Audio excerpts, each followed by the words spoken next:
toutes les filières et toutes les disciplines dans les filières. Nous avons interrogé la structuration. Il sera aussi interrogé le financement, comme c'est cet après-midi, et la professionnalisation sera également interrogée. Il sera question, bien entendu, de droits d'auteur, il sera question de rémunération équitable. Il sera question de tout cela cet après-midi. Nous pensons que nous avons besoin de réfléchir pour mieux nourrir nos programmes et programmations.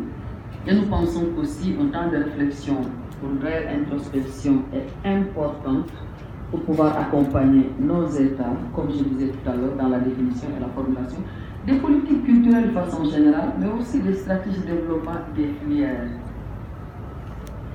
Autre programme fléché aussi par l'OIF, c'est le concours de pitch. Et là aussi, nous l'avons initié depuis 2015. C'était pour nous, et c'est pour nous, le moment d'accompagner les jeunes pousses dans la présentation de leur projet et aussi dans le développement de leur projet. Nous pensons que, quel que soit par ailleurs le plaisir et la jouissance que peut procurer le produit créé, la finalité pour tout créateur, c'est de voir son produit apprécié. Voilà, vu déjà, c'est important, partager avec d'autres, avoir un autre regard. En d'autres termes, confronter les résultats de ces recherches et de ces réflexions à d'autres. C'est ça l'esprit du concours de pitch. Et là aussi, les prix seront remis aux lauréats lors de la soirée de gala de l'OIF qui se fera donc le 1er mars au jardin et autour de la piscine de l'hôtel Laïco. Donc ça c'est une autre activité aussi fléchée par l'OIF. Et aussi, comme je disais, il y a la soirée de gala de l'OIF qui sera aussi un des moments phares. Toutes ces activités, plus le soutien du FESPACO, à cela il faut ajouter le soutien aux 14 films en compétition officielle et 2 autres productions qui font 16, parce que l'OIF c'est aussi le fonds Image de la francophonie qui accompagne la production qui est réunie sur le fonds après.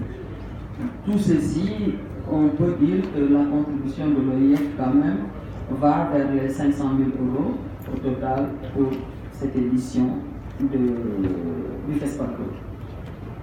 Donc ça c'est OIF et FESPACO. Maintenant, je disais tout à l'heure que l'OIF accompagne les États dans la définition et la mise en œuvre des politiques culturelles.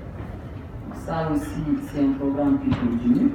Nous essayons d'accompagner les États dans la structuration des filières et la filière du cinéma en fait partie et de l'audiovisuel. Autre chose à l'OIF, c'est nous accompagnons le créateur. Je parlais tout à l'heure de créativité. Comment nous accompagnons le créateur? Nous accompagnons la formation, parce que nous pensons que quel que soit par ailleurs le dispositif communicationnel mis en place, quelle que soit la situation de médiation créée, l'étape numéro 1, et vous la presse serez d'accord avec moi, de toute forme de communication, c'est d'abord la qualité de la création. Donc nous essayons d'accompagner la formation à notre échelle, en appuyant des structures de formation, en offrant des bourses à des professionnels. Et au niveau de la formation, nous avons initié, et là nous pensons que c'est un aspect important, parce que tout simplement nous avons la chance de pouvoir créer une articulation entre langue et culture, pensant que langue est un élément pour dire comme l'autre la plus belle de la culture. Essayer de mettre en place une articulation langue-culture.